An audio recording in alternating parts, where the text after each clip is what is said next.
Hi everyone, welcome back. I hope you're all doing well. I hope you've all had a good week. So today we're going to be covering a request from one of you guys a few months ago. I can't exactly remember when, but I saw a message from one of you guys asking if I had seen the Netflix series Worst Roommate Ever, and that I should cover one of the cases from that series. They wanted me to cover the case of Jamison Bachman, and I watched the series over Christmas and I couldn't believe it. That series is insane. Highly recommend it if you haven't seen it yet. So that is the case that we're going to be doing today. Jamison Bachman, who is literally the worst roommate ever. Jamison Bachman was what is known as a serial squatter. And this is actually a big thing. There are actually people out there that are serial squatters. So Jamison would go around and he would move in with various people and then he would literally torment them. And this went on for years. He was doing this for years, that he would go and become a roommate to one person, make their life living hell, literally destroy their life, and then he would move on to the next person. And Jamison, he was so evil, like pure evil. He got off on tormenting people, making their life hell, and he was so manipulative, he was so arrogant. And unfortunately, with someone like Jamison, it was only a matter of time before he completely went off the rails, and that is exactly what happened, and this case just ends in absolute tragedy. So that is what we're going to be covering today. Jamison Bachman,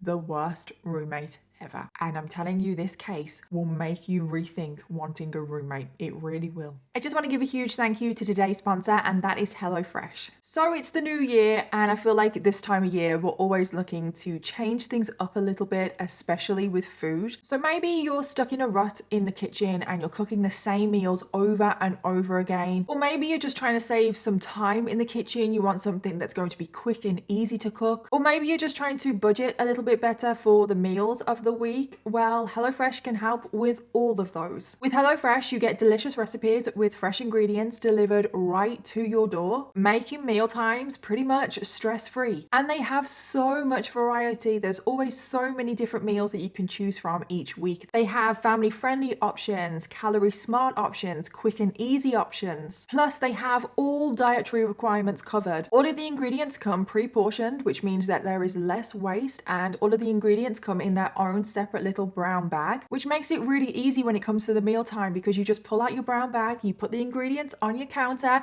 you get your little recipe card out, and you get to cooking. And the meals are so easy to cook, and then at the end of it you have this super delicious meal, because I have never been disappointed by a HelloFresh meal. And also, HelloFresh is on average 25% cheaper than takeout, and it can even be cheaper than your regular grocery shopping. Honestly, whatever you want to do with food in 2023, HelloFresh is going to be the perfect thing for you. I actually started using HelloFresh full-time every single week last January, and I cannot even tell you how much of a lifesaver it has been, and I haven't looked back. It has saved me so much time in the kitchen, but honestly, it has saved me so much stress, because me and Ashley, every single day, we would have the same conversation.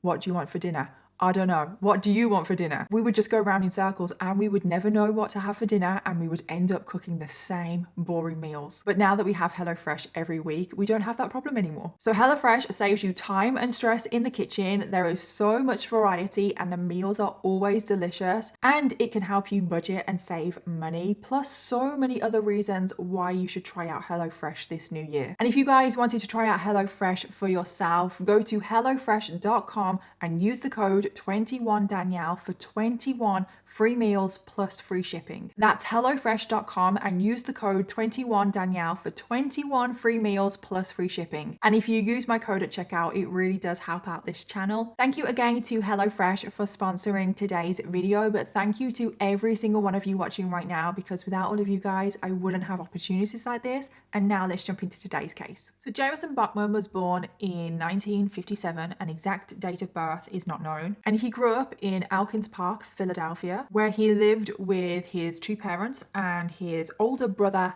Harry. And his older brother was 4 years older than him. Now, growing up, it has been said that Jamison was, quote, groomed for greatness. His dad owned a really successful construction company. The family were like pretty financially well off. They lived in a really nice neighborhood. They had a nice house. They just seemed to be that stereotypical high achiever family. The children were really academically intelligent. They were also really talented. They were really good at sports. But Jamison was definitely the favorite child. He was that golden child. He was the apple of his parents' eye. So even though Jamison and his brother Harry, both of them were very intelligent, both of them were very talented, Jamison was always the one that was better. Even though he wasn't, in his parents' eyes though, he was the one that was better. He was the one that was put on a pedestal. He was the one that was always told he would succeed in life. He would achieve anything that he wanted. And this is even if Jamison did badly in school, because sometimes he did do badly in school. His parents, like, they would make excuses. They were like, oh, Jamison, you're so perfect. You're gonna do so well. It would always be someone else's fault as well if Jamison didn't achieve in some way. And it got to a point where the praise and the attention that Jamison was getting from his parents was just really over the top and just like fake and forced. But Jamison loved it. Like, he was lapping it up. He loved attention. He loves being the center of attention. He loves being that golden child, the favorite one. His older brother Harry never received this kind of attention from his parents, even though Harry was equally, if not more intelligent, more talented than Jamison. And there was definitely 100% sibling rivalry, which you can understand, especially coming from Harry, because he's probably thinking, hang on a minute, I got just as good grades. Why didn't I get that gift? Or why didn't I get that much praise? So of course there's going to be sibling rivalry. However, it wasn't really coming from Harry. It was coming from Jamison, which just doesn't make sense. He hated whenever Harry got even the slightest bit of attention. Even though, like I've said, he was the golden child, it was very clear to everyone that he was the favorite, Jamison still thought that Harry was the one that they preferred. And Jamison, no matter how much praise and attention that he got from his parents, he always ended up being jealous of his brother Harry. And this sibling rivalry is something that really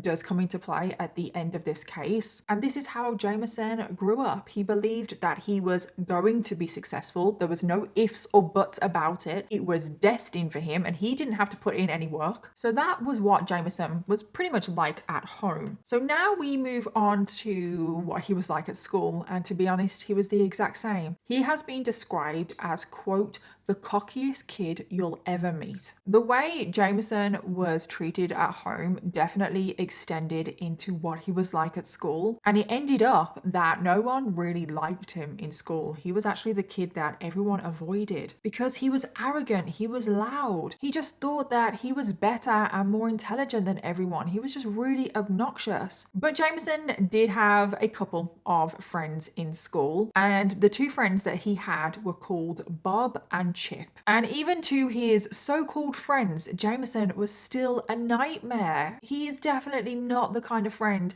that you would want. Even in his friendship group, he always had to be the one in charge. He was always bossing the other two around. He was also a really sore loser, so whenever the three of them played a game, they always had to make sure that Jamison won. So Jamison had these two friends. He should be grateful that these two friends even want to be around him because nobody else wanted to be around him. But for some reason, Jamison could not stand Skip. And Jamison did whatever he could to keep Bob away from Skip. He wanted Bob all to himself. And he was just really mean. He was just really horrible to Skip. He was definitely a bully. And he always just did whatever he could to be the center of attention and to be the only friend of Bob's. But this is just a theme throughout Jamison's life. He is a bully. He is arrogant. He thinks that he can get whatever he wants. And he likes being the center of attention. And he never likes to be wrong. That pretty much sums up his personality. So eventually in the mid-70s, Jamison does leave high school and he goes on to college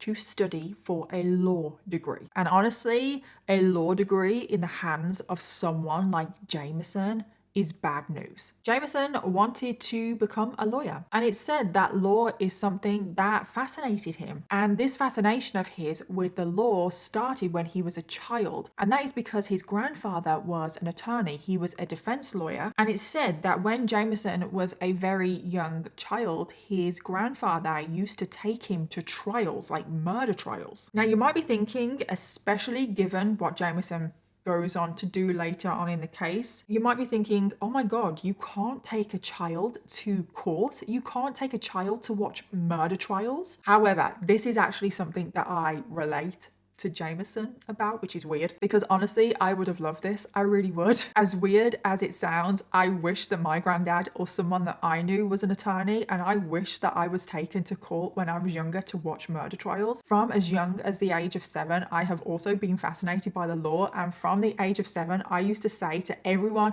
I am going to study law at university. I am going to get a law degree. But anyway, this is what started Jamison's fascination with law. And it started off as an innocent fascination. So he's at college now. He's in his first year to get his law degree. And in his first year, something absolutely horrific happened. So one night in January of 1976, Jamison is hanging out with a few of his friends. He is actually at a fraternity house, and he's there with friends. They're sat around a table, they're having fun, they're chatting, when all of a sudden this random man ran into the house and started violently stabbing Jamison's friend. This attack happened out of nowhere. I am literally talking friends sitting around a table and a man runs in and starts stabbing one of them. Everyone there is in absolute shock. They don't even know what the hell is happening. It happened so quickly. And the friend that is being stabbed is a boy called Ken. He is only 20 years old. And everyone is literally frozen in shock as this is happening. And just as it started to process what was happening to try and help Ken, the attacker lifted his knife and slit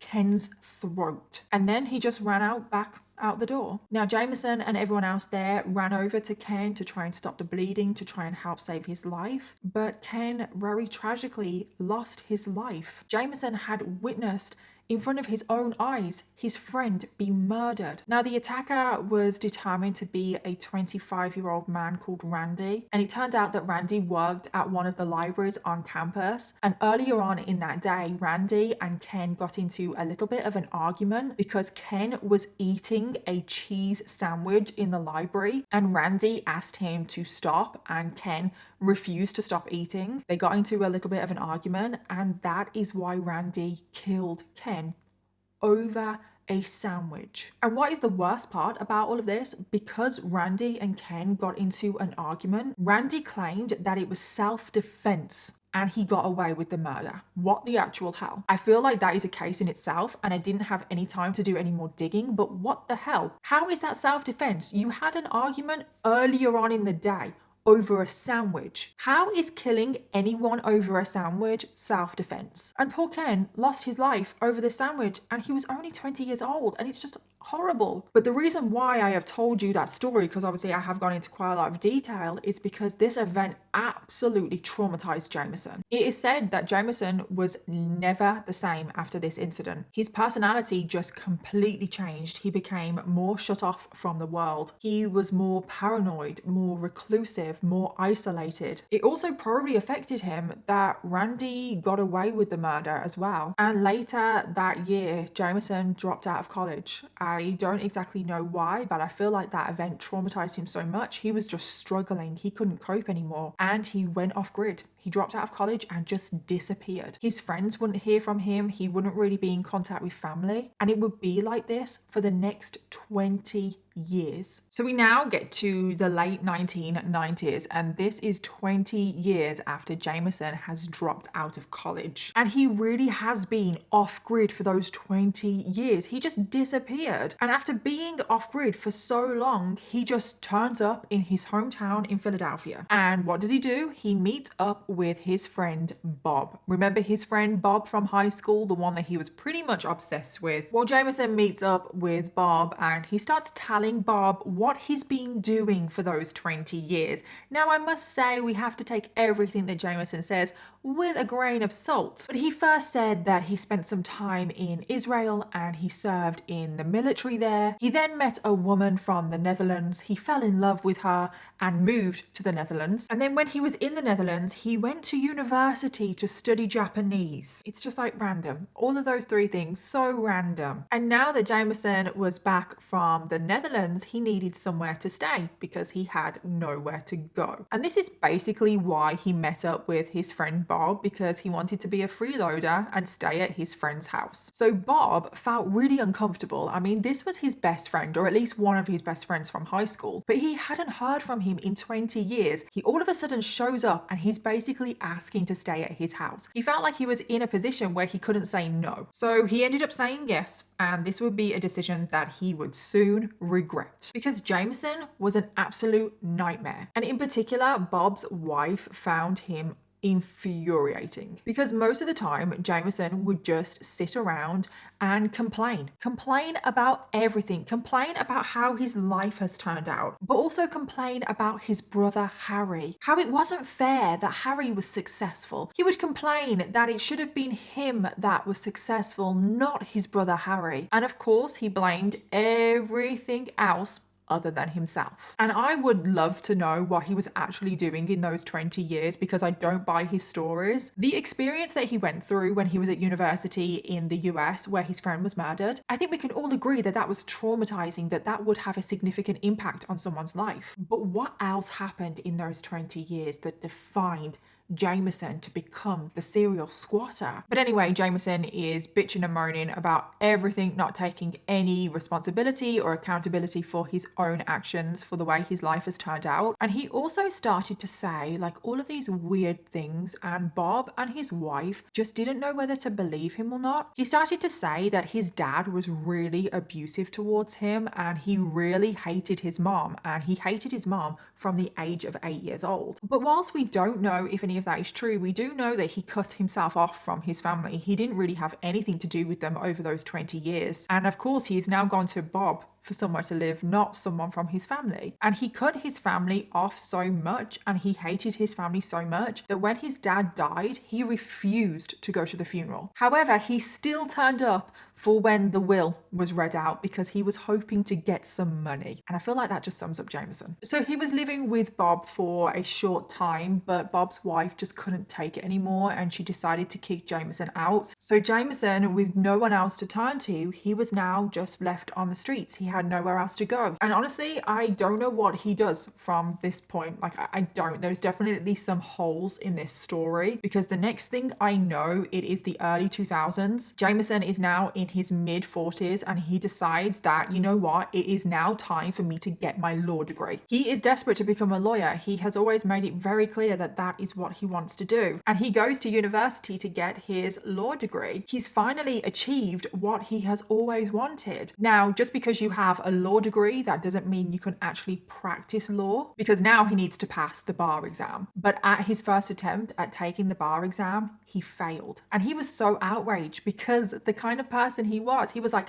oh my God, I failed? How dare I fail? I deserve to pass. And he failed once, and there is nothing wrong with failing. You can take the exam again. But Jamison decided to not take the bar exam again. After that one time he failed, he gave up. So even though he has a law degree, he actually is not a practicing lawyer, which definitely left Jamison very angry and resentful. And I did just want to make that distinction that he is not a practicing lawyer, because I did see some things online saying that he was a lawyer, and he's not. Just because you have a law degree, that doesn't mean you're a lawyer. He's technically no more qualified than me. So because he couldn't practice law, he still decided to use his law degree in very evil ways. And this is when Jamison pretty much becomes a serial squatter. Now, what is a serial squatter? Because you may not have heard of one before. And I'm sure you're probably all familiar with the term squatter, but a serial squatter is basically just somebody that moves from one rental place to the next rental place to the next rental place, and they never become a legal tenant. And by doing this, they end up not paying rent. So they essentially just move from one place to the other favor and get free accommodation. And it's usually the same kind of story in these serial squatter cases. They move in on false pretenses. Sometimes they use a fake name, sometimes they give fake details. They do tend to target very vulnerable people that they can take advantage of. And a lot of the time as well, they do pay the first month's rent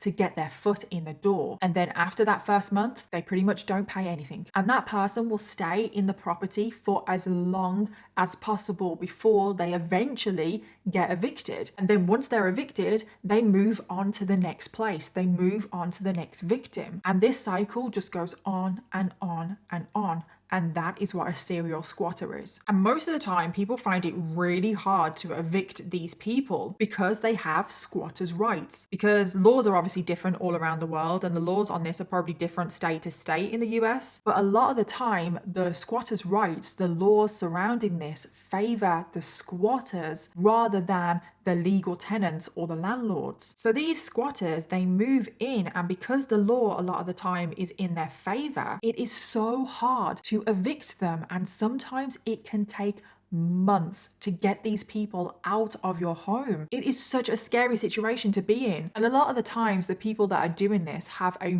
very good knowledge of the law and they use it to their advantage. And this is exactly what Jamison did. He studied tenancy laws, he studied everything, and he is really, really intelligent. However, Jamison would go one step further because these serial squatters, most of the time, their objective is to just get free accommodation. However, Jamison thrived on destroying people's lives. And Jamison's serial squatting days started after he failed the bar exam. And one of the first victims that we know of, so I just want to stress that there may have been more before this, but the first victim that we know of was actually a school that he worked for. So for some reason, Jamison was able to get a job as a teacher. I don't know how he managed to get this. And this school that he got a job at was a private school in New York. It was a very fancy ass school, and this was one of the fancy schools where the teachers would live on campus. So Jamison was given this really fancy apartment. So Jamison moved to New York, he moved into this apartment, living his best life. However, this job wouldn't last very long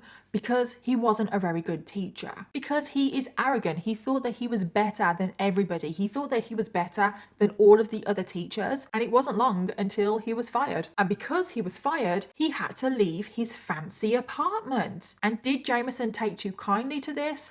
No, he flat out refused to leave. And Jamison put his legal knowledge to the test, and it took the school 2 months to legally evict him. And this whole process seemed to light a fire in Jamison. He loved that he was able to use his legal knowledge and have power over somebody else. And it almost became an addiction for him, seeking this power. And he got such a thrill out of squatting at this school that he decided that he was going to do it again. And this is when he moves on to his next victim, a woman called Arlene. Now, this was in 2005. Arlene was currently 43 years old. She was a professional dog walker, and she lived in an apartment in Queens with her 4 cats. And Arlene met Jamison one day when Jamison was walking his dog in the park, because at some point Jamison got a dog. And I actually worry about how he got this dog, and you'll know why I'm worried about that in just a minute. So Jamison met Arlene in the park, and the two of them pretty much hit it off straight away, and they start dating. Now, in the beginning of their relationship, Jamison was very arrogant. He was always showing off. He was always bragging about the fact that he had a law degree and he was so intelligent. And he also started complaining to Arlene that he had been fired from that private school unfairly. They had kicked him out of his accommodation, and now he was homeless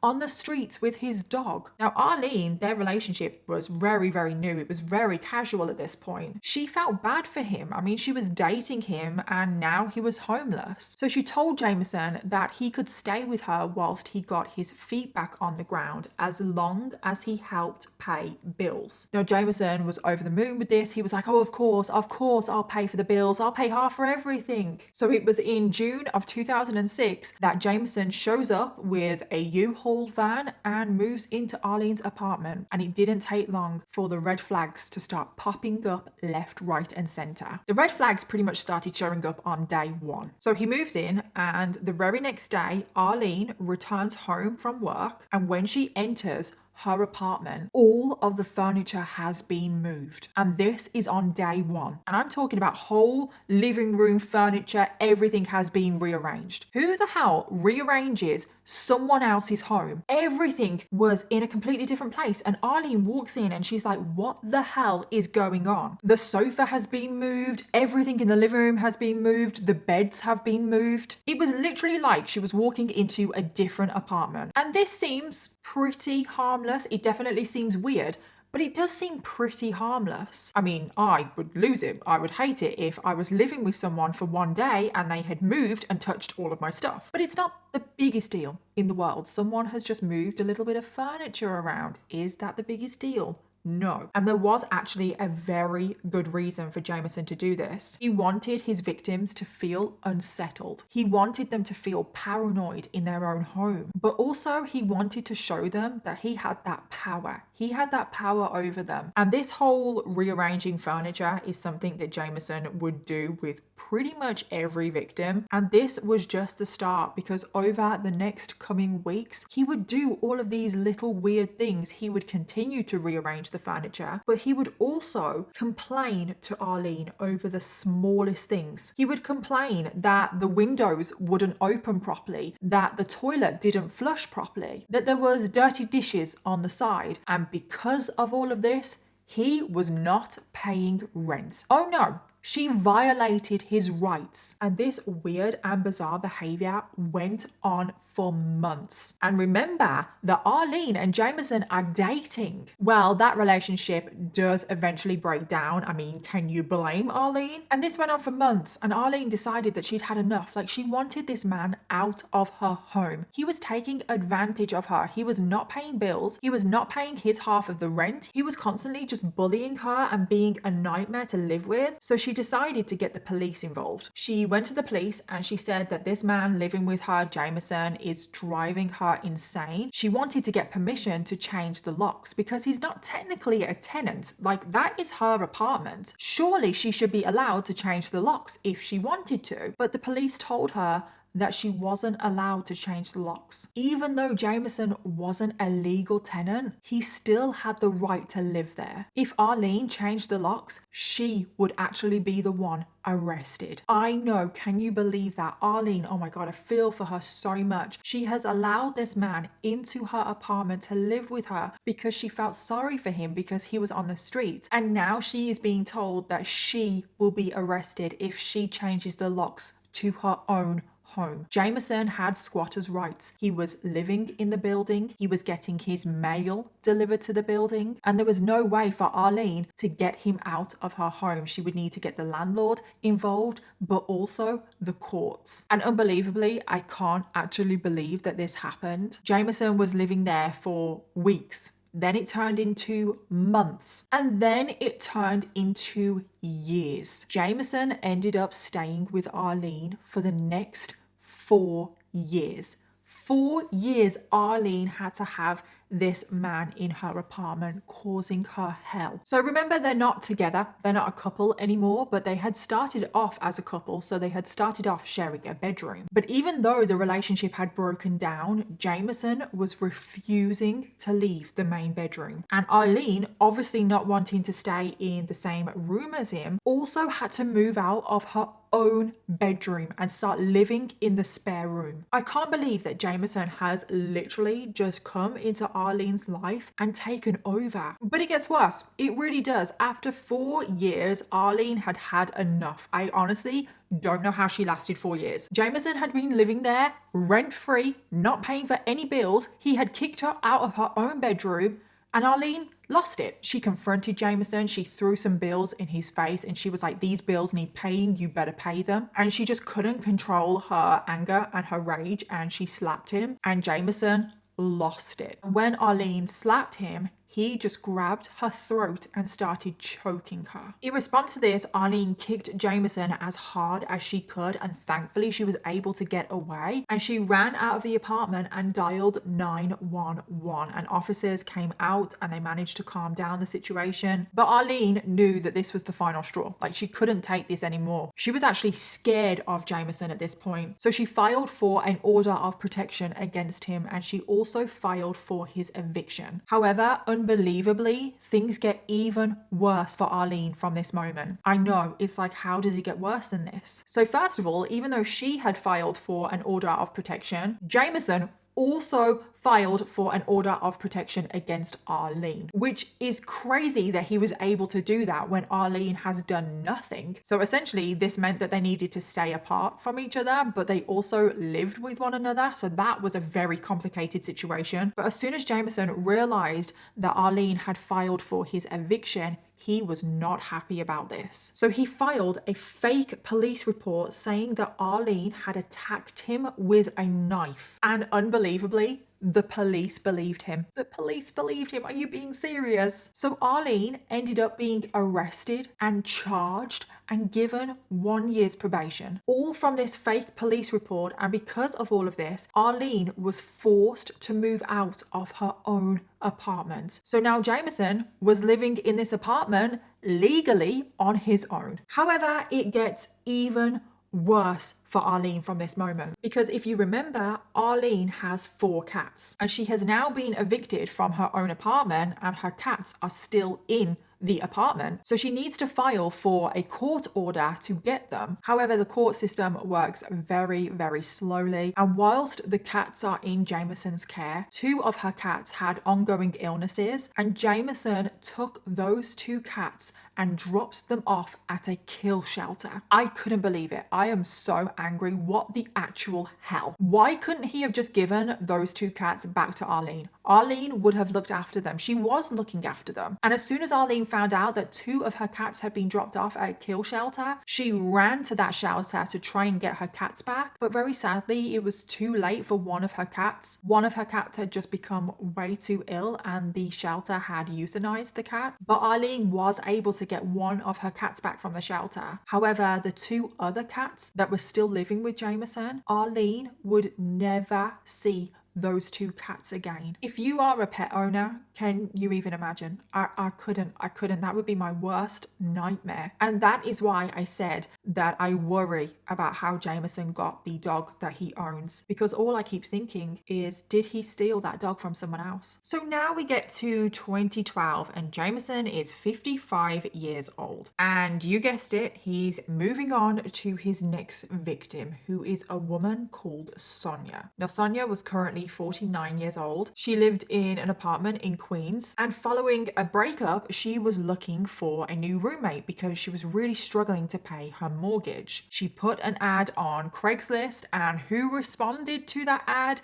Jamison. And things moved very quickly. They were supposed to just meet to see if things were going to work out, but Jamison turned up with a U-Haul van, like he was already about to move in. And Sonia was like, whoa, what the hell? This is moving very fast. What is going on? But he turned up and he was willing to pay her the first month's rent right there and then. And Sonia was in a very vulnerable position. She really desperately needed the money. And Jamison seemed like a great guy. Like, he had this dog, he had the 2 cats, which are obviously Arlene's cats. He was a lawyer, even though he wasn't, but he was saying that he was a lawyer. And she just thought, oh, my prayers have been answered. Like, I need money, and this man has showed up and he's willing to pay me right now. And she let him move in because she felt like she had no other option, because she needed to pay her mortgage. Otherwise, she was going to lose her home. And at first, Jamison was actually a nice roommate. Bet you weren't expecting that, were you? And Sonia and Jamison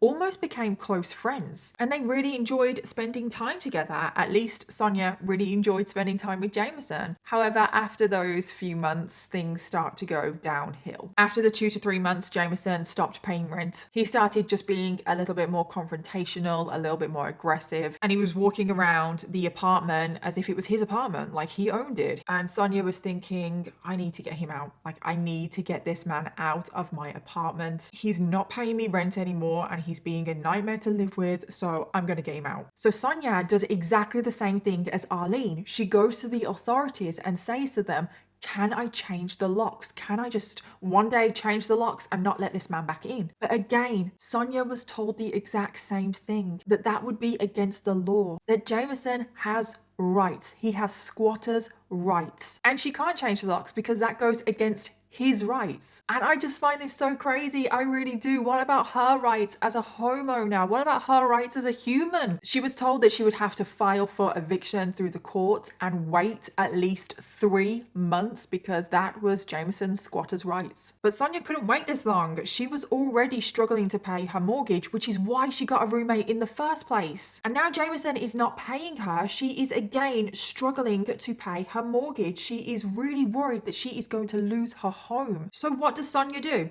She has to get another roommate. And because there is no other spare bedrooms in the apartment, this new roommate has to sleep in a tent in the living room, which I have never heard of that happening before. But Sonia had no other option but to do this to make her mortgage payments. But Jamison wasn't happy about this, was he? Oh no, he did not want another person in that apartment. And Jamison started to make this new roommate's life hell as well. And Jamison as well, he just has this energy about him, like he's so negative and he's such a bully. He would be the kind of person that if they walked into the room, you would immediately tense up because you wouldn't know what mood they were in. At any moment, they can fly off the handle. Jamison is a very intimidating, very aggressive person. And Jamison also would break into the tent in the living room and go through the new roommate's belongings. But he wasn't just going into the tent and going through the new person's belongings. He was also going into Sonia's room and going through her belongings as well, which is honestly the worst, like just someone going into your space when you don't know. And how did Sonia know that Jamison was going through her room and going through her things? Well, she did the good old bottle behind the door trick. Have any of you guys ever done this? Where you put a bottle behind your door, normally like a water bottle. Sonia used a wine bottle, and you place it right behind your door. So if someone goes into your room, they move the bottle without knowing, and then when you come back, you can see if the bottle has been moved. Have any of you guys done that? I will admit I have done that because I suspected that someone was going into my room and I was right. Well, Sonia did this. She used a wine bottle. She put the wine bottle behind her door, and then when she returned home from work, the wine bottle was against the wall, not behind the door. So as soon as she figures out that Jamison is going through her room, she goes and confronts him. And Jamison tries to intimidate her. He gets all up in her face, shouting at her, intimidating her. Now, Sonia was not scared of him. She was not backing down. And Sonia had actually gone through a very traumatic experience. One of her friends had been murdered, and because of this, she had taken self-defense lessons. So she wasn't scared of Jamison. She knew what to do if he did lay hands on her. Eventually, the roommate that was living in the living room in the tent, they couldn't take this environment anymore, and eventually they did move out. So it was just Sonia and Jamison, and things were just getting worse and worse for Sonia. She wasn't able to make her mortgage payments. She was really falling behind, and the debt was piling up, and it was just getting more toxic in that apartment. It was just getting more aggressive, more violent. And then Hurricane Sandy hit, and Sonia evacuated her apartment and she left Jamison there. And when she returned, Jamison had gone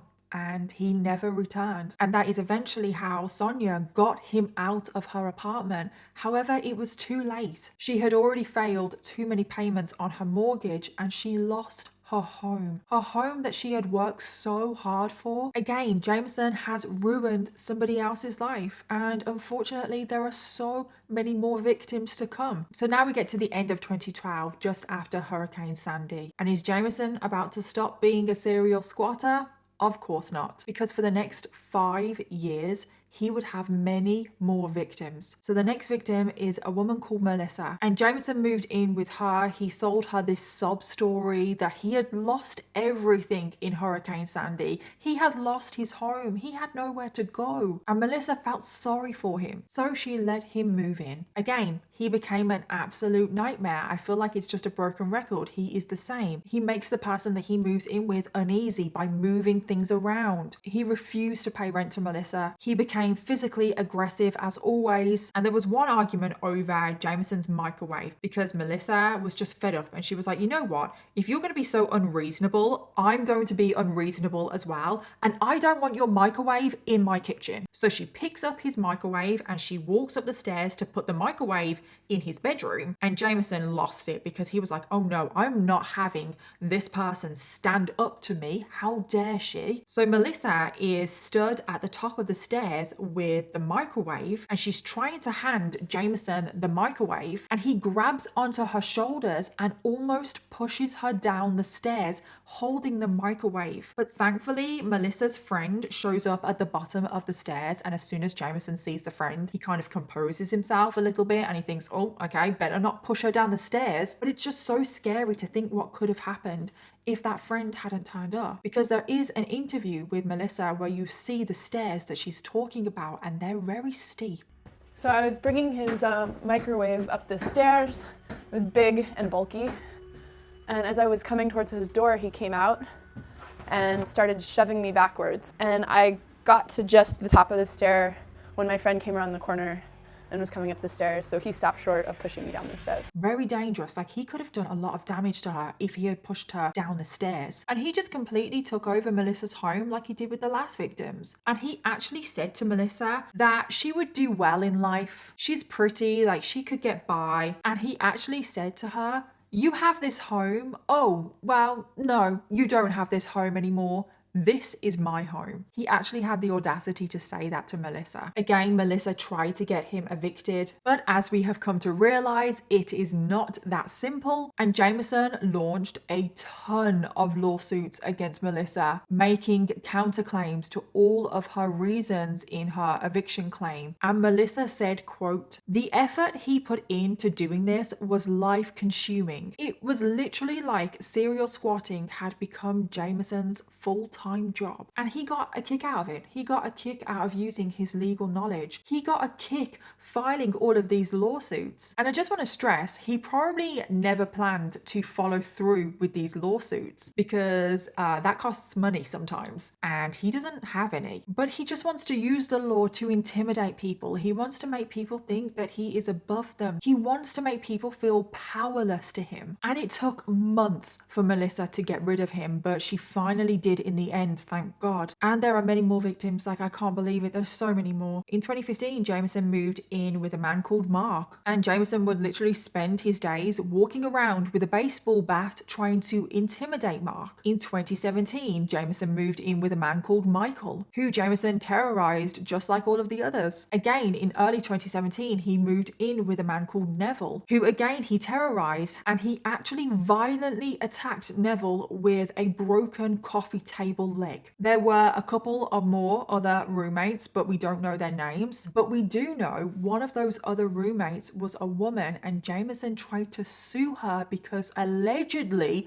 she had given him herpes when he lived with her. I know, have you ever heard of something so ridiculous? I mean, I actually have heard of people suing over STDs and stuff, so it doesn't seem ridiculous to me. But with Jamison, it's just ridiculous. It really is, because we know it's fake. And the other roommate, Jamison, just repeatedly disrespected the place, and he would constantly clog up the toilet with cat litter. And he did this just for the fun of it, just to wind up his roommate. And the picture of this toilet with the cat litter in, honestly disgusting. And I still want to point out that that cat litter belongs to Arlene's cats. Yeah, still want to point out that he has Arlene's cats. And this went over and over and over. He has so many victims, and he probably has more victims than we know of, because there are so many blocks of time where we don't know where he is. We don't know what he's doing. And we know that he doesn't have much money. Where else is he going to go? So I wouldn't be surprised if there are so many more victims. And then we get to Jamison's final victim, a woman called Alex Miller. And from this point forward, it would all go downhill for Jamison. So Alex was a 31-year-old woman living in Philadelphia, and her roommate had just recently moved out, and she needed another roommate to help pay the bills. She put an ad on Craigslist, and there wasn't much luck. 2 weeks later, her ad was still there. No one had really shown any interest until a man contacted her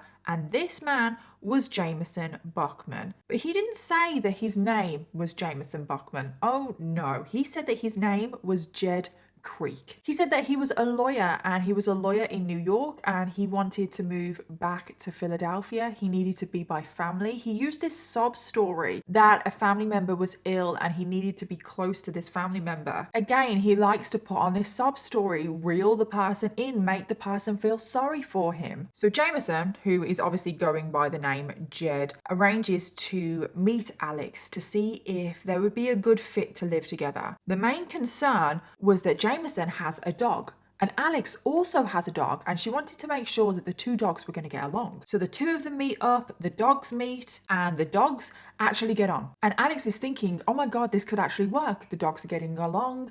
Jamison, or Jed should I say, seems like a great guy. He's a lawyer. He would be a respectable person. She was also desperate for a roommate. She needed someone to move in to help pay the bills. So Alex agrees for Jed to move in. And just like every other victim, this would be a decision that she regrets. So Jed turns up, and we obviously know that he has a dog, but Alex didn't know that he also had a cat. Also, I want to point out that he only has one cat at this point. I don't know what happened to the second cat, unfortunately. And Alex, when she sees the cat, she's like, you didn't say anything about a cat.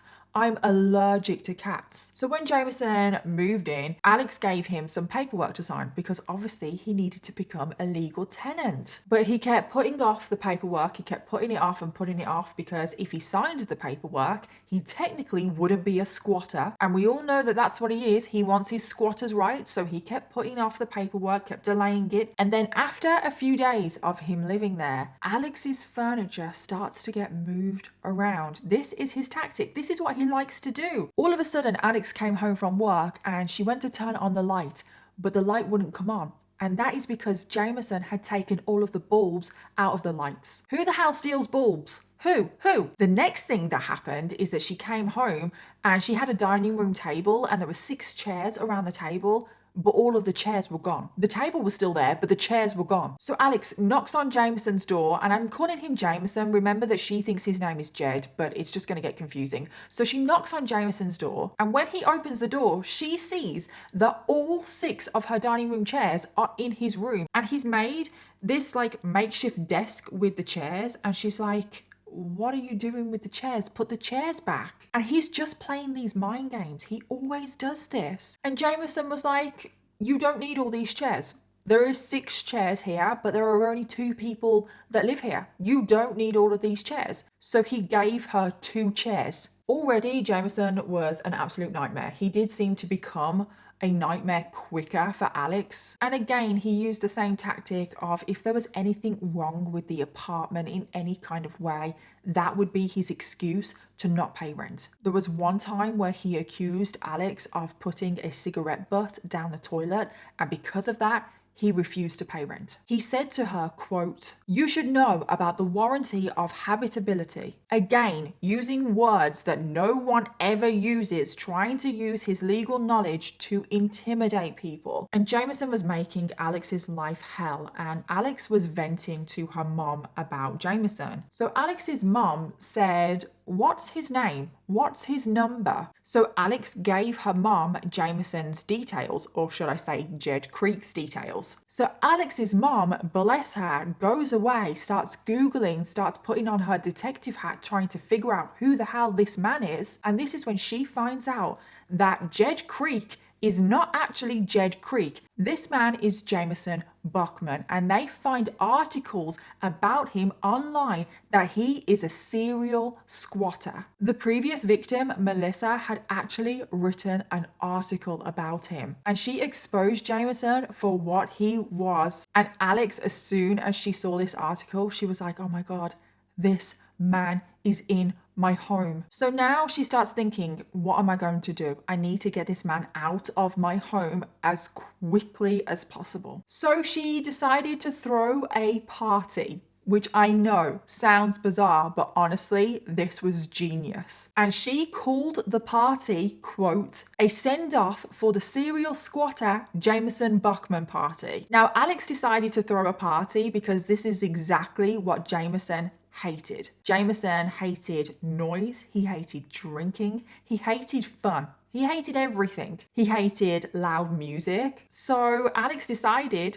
okay, I'm going to do all of those things and throw a party and drive you out. And this party was absolutely genius. Alex invited about 30 people. They served Jamison whiskey, which honestly, such a nice touch. And they printed off the articles by Melissa, anything else that they could find. They printed off those articles and stuck them on the wall around the apartment, so Jamison would know that Alex knew his true identity and what he was up to. So on May the 1st, 2017, this party went down. And I do take so much joy in this party because I love it that someone is now messing with his head. He has done this to so many people, too many people, and I love it that now he is being messed with. So the music was blaring, the articles were all stuck on the walls, everyone was drinking Jamison whiskey, people were smoking in the apartment, which is something else that Jamison hated, and people were actually smoking and blowing the cigarette smoke under his door. And everyone at the party knew what was going on and everyone was in on it trying to drive Jamison out. And I would have loved to have been a fly on the wall in Jamison's room at this point. Can you imagine how worked up he was getting, how angry he was getting that someone had figured out what he was doing and fighting back? And eventually he got so annoyed, he stormed out of his bedroom and left the apartment. He went for a walk, he wanted to cool off. And Alex and her friends, as soon as he left the apartment, they took a screwdriver and they removed his door handle. Again, genius. So when Jamison returned home, the party had died down a little bit. He went into his bedroom and he realized that he couldn't shut his door. Now, as the party died down, Alex was really hoping that it had had the effect that she wanted. She wanted Jamison to move out. And Alex was actually planning on having a party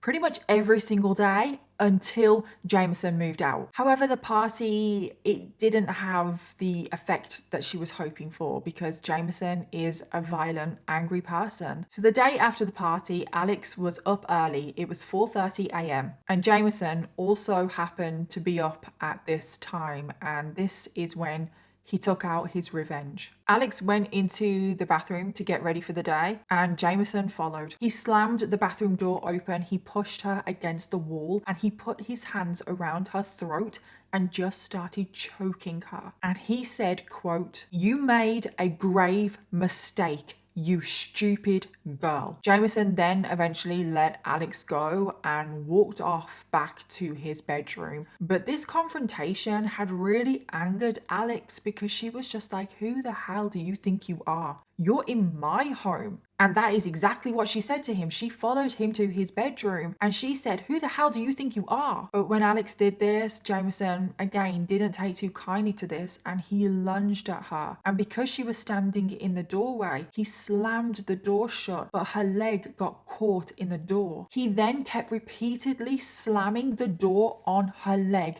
at least 10 times. Oh my God, the pain. And then, I can't believe this, he got a knife and just started slashing at Alex's leg. Now, eventually Alex managed to escape, but oh my God, she must have been in agony. And luckily she managed to get to her bedroom and lock herself in. She called out the police and the police arrived straight away and Alex informed them of what happened and Jamison Bachman was finally arrested. He was charged with aggravated assault and he would never go back to Alex's apartment again. So Jamison is now in jail and I wish I could say that he stayed there, but he doesn't because Jamison was furious. I think Alex had really pushed his buttons. I think he didn't like it that she had beaten him. So in June of 2017, when Jamison is in jail, he calls his brother,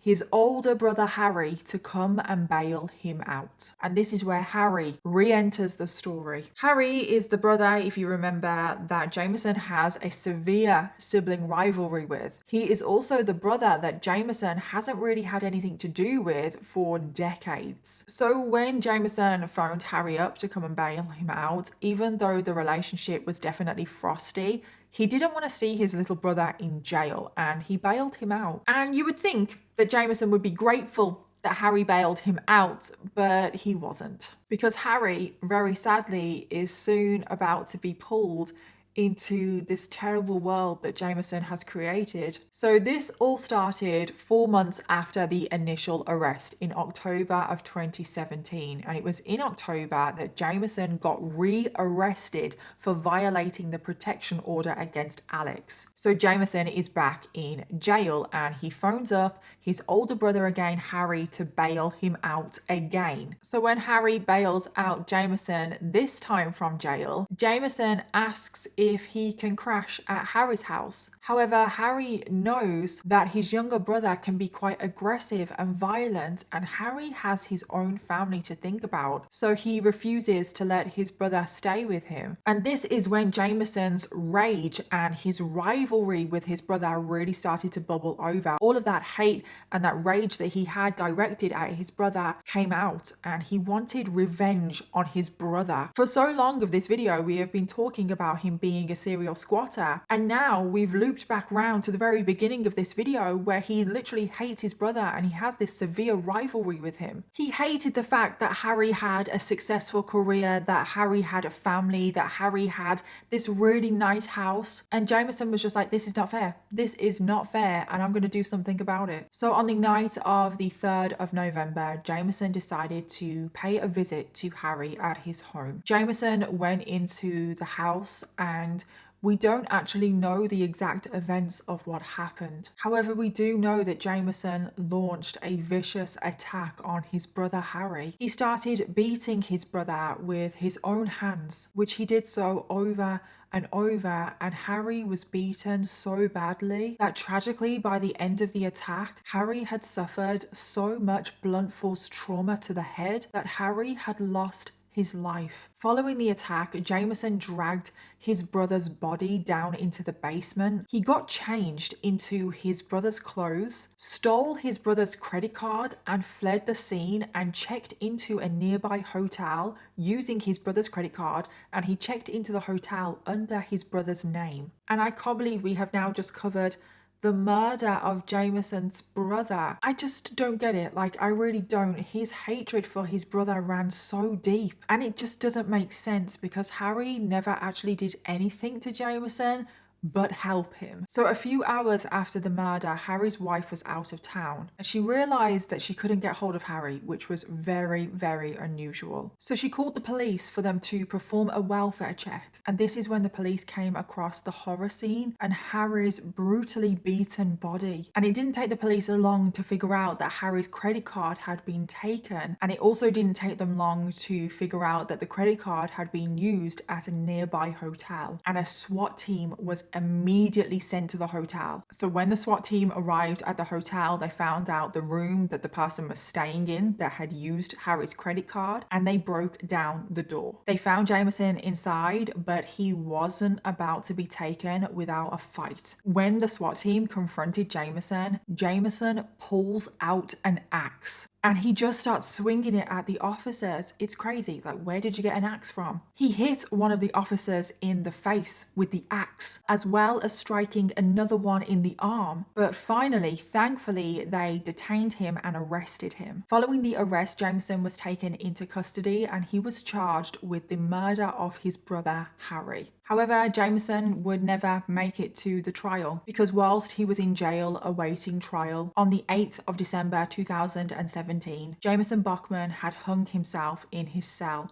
and taken his own life. And I just can't believe that this case ended like that. I just can't believe it. It's still now, even though I've done all the research, this case is crazy. I don't think I've ever heard of such an extreme case of a serial squatter before. And I just can't believe that it's a thing. Like, it actually is a thing. People are serial squatters. And I cannot believe how many lives these serial squatters, not just Jamison, how many lives these serial squatters destroy. And Jamison wasn't your typical serial squatter because most serial squatters, their goal is to get free accommodation. But Jamison, his goal didn't really seem to be free accommodation. His goal was to terrorize people, to destroy people. He got a thrill on the power that he had over these victims. And I think he thrived on the fact that he had a law degree. I think that made him feel powerful. But in the end, I think the fact that Alex had fought back and actually drove him out and he didn't leave on his own terms, I think it made him spiral. And all of Jamison's issues